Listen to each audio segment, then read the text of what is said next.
دیکھا تھا، کیا اسے ضبط نہیں کیا؟ یہ ثمرہ ہے، یہ نتیجہ ہے آخرت پر ایمان کا، آخرت پر یقین کا۔ جو ہو ذوق یقین پیدا، جو ہو ذوق یقین پیدا تو کٹ جاتی ہے زنجیریں، غلامی میں ناکام آتی ہیں شمشیریں، نہ تدبیریں۔ یہ ثابت کیا انہوں نے اپنے طرز عمل سے۔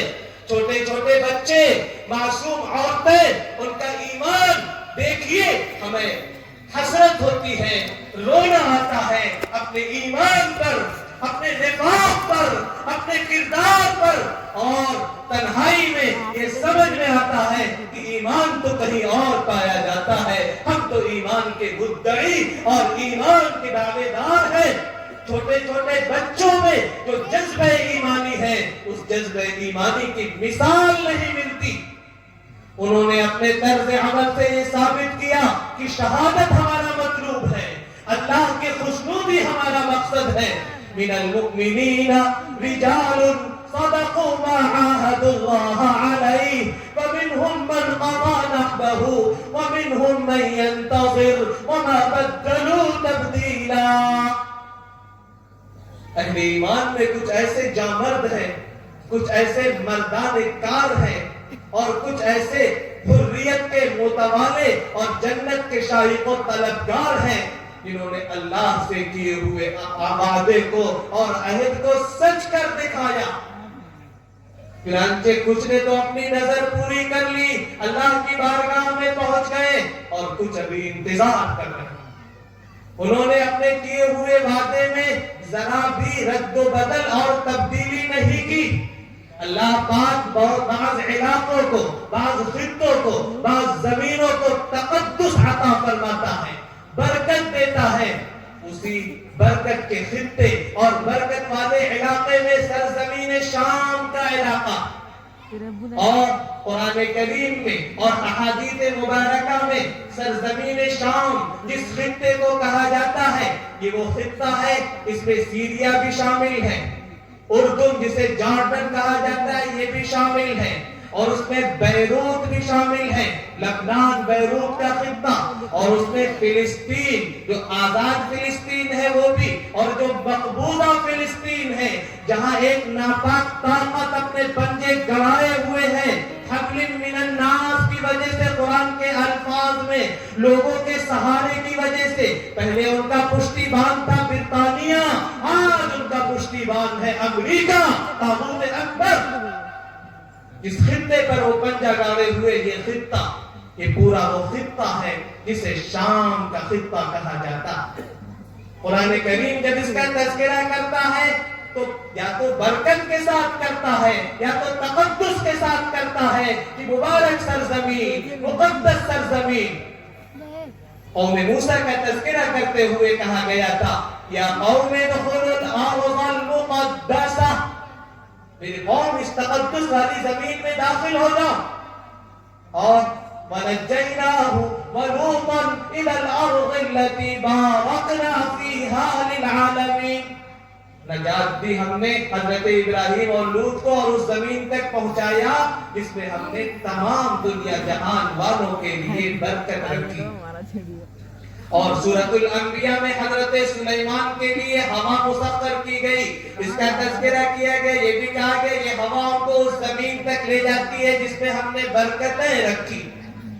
اور نبی اکرم صلی اللہ علیہ وآلہ وسلم کے سفر اسراء و معراج کی پہلی منزل شہر القدس اور مسجد اقصی ہے، مسلمانوں کا قبلہ اول ہے، جہاں پر نبی کریم صلی اللہ علیہ وسلم نے 16 مہینے تک تقریباً جس کی طرف رخ کر کے آپ نے نماز ادا کی، اور جسے حشر و نشر کی زمین، ارض المحشر والمنشر جسے کہا گیا، اور جس میں کم از کم نماز پڑھنے کی فضیلت 500 نماز کے برابر ہے۔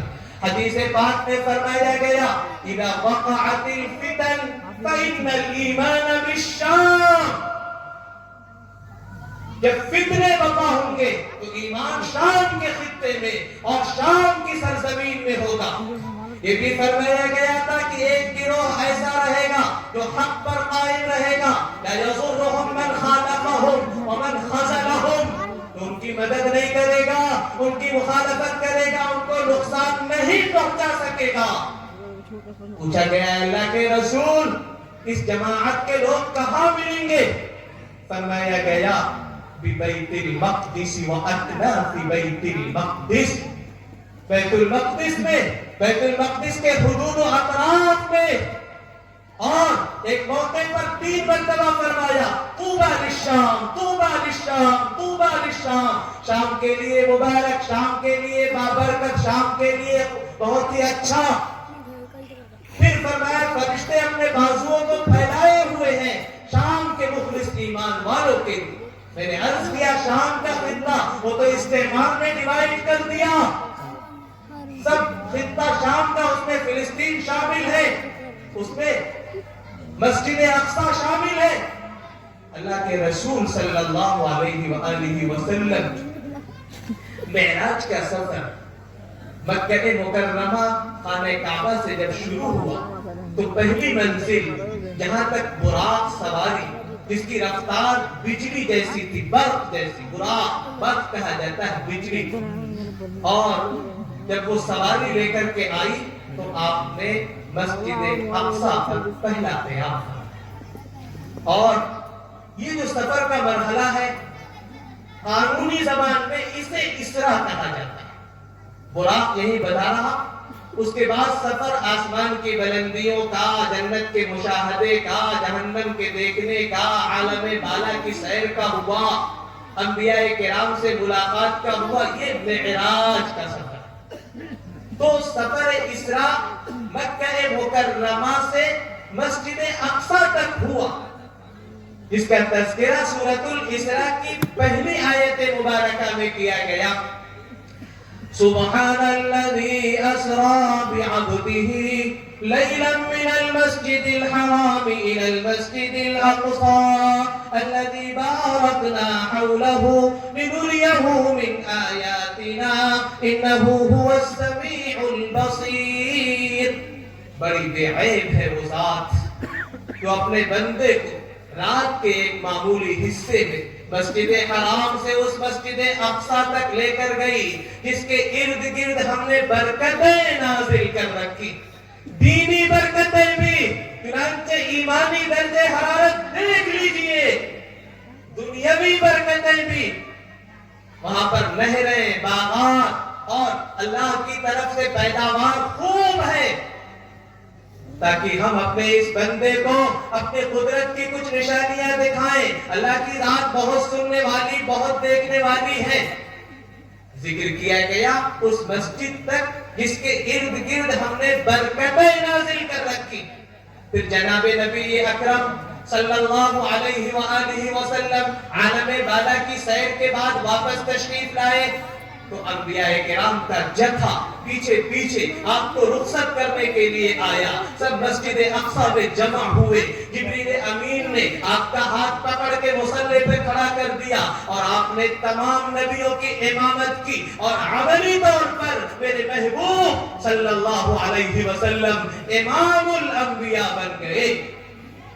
یہ آسمان کی بلندیوں کا سفر مسجد حرام سے بھی، شہر مکہ سے بھی ہو سکتا تھا، لیکن یہ سفر کرا کہ یہ پیغام دیا گیا کہ آپ کی نبوت عالمگیر ہے، آپ آخری نبی ہیں۔ گزشتہ نبیوں کا جو قبلہ تھا، ان کا جو مدفن تھا، ان کی دعوتی سرگرمیوں کا جو جولان گاہ تھی شہر القدس اور مسجد اقصی، یہ آ کر کے آپ کے اس مبارک سفر میں خانہ کعبہ سے ہمگیر ہو گئی، خانہ کعبہ سے مل گئی، اور یہ پیغام دے دیا گیا کہ آپ کی نبوت نے سابقہ تمام نبوتوں کو ختم کر دیا، اب سکہ چلے گا محمد الرسول اللہ کا، اب غلامی صرف اور صرف محمد عربی صلی اللہ علیہ وآلہ وسلم کی ہوگی۔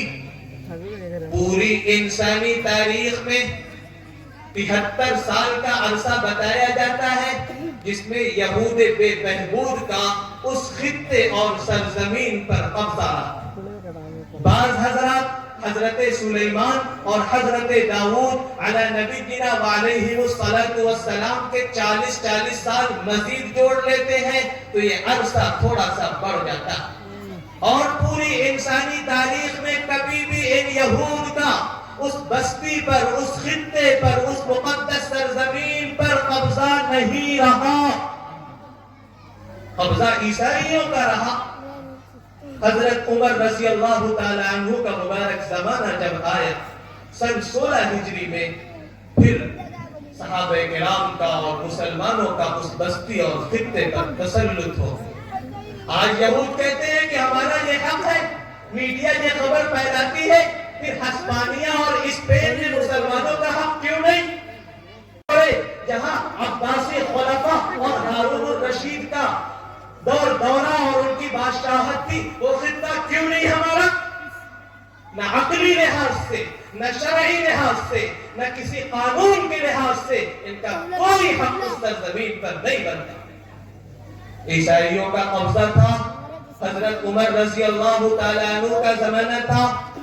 اور ذرا نام پر غور کیجئے گا، حضرت ابو عبیدہ ابن الجراح، میں نام پر غور کرانا چاہ رہا ہوں، یاد رکھیے گا اس نام کو، حضرت ابو عبیدہ ابن الجراح، جن کو کہا گیا امین هذه الامہ، اس امت کے امین، ان کی سربراہی تھی۔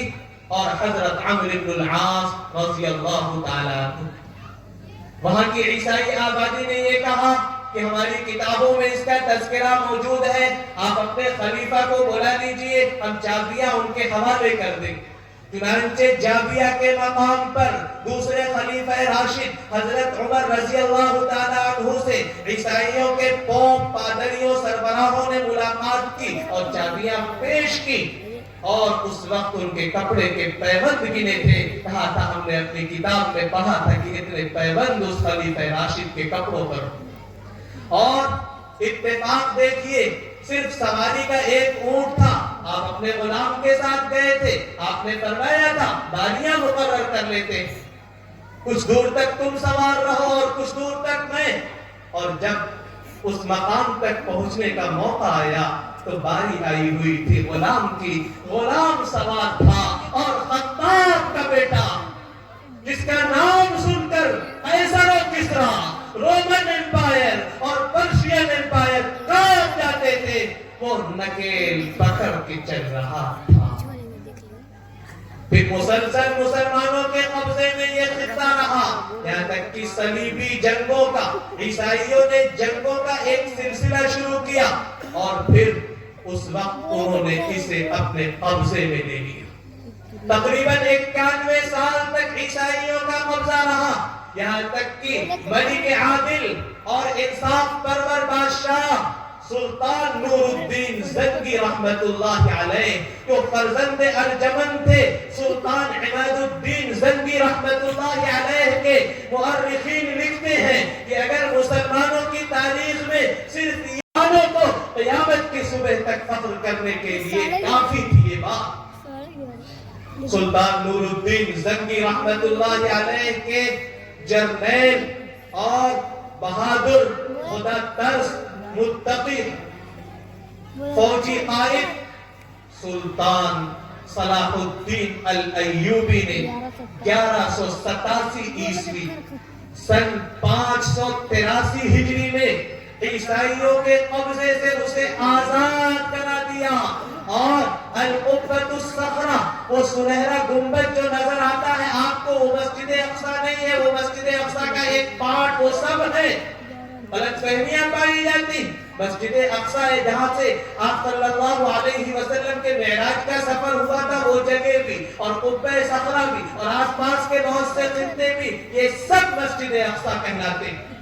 جہاں فرمایا گیا اِذْدُوهُ فَصَلُّوا فِيهِ، وہاں جاؤ، وہاں جا کر نماز پڑھو، اور یہ بھی فرمایا گیا حدیث پاک میں جا نہ سکو تو کم از کم وہاں کے چراغوں کے لیے تیل ہی بھیج دو، وہاں کے روشنی کا انتظام کر دو۔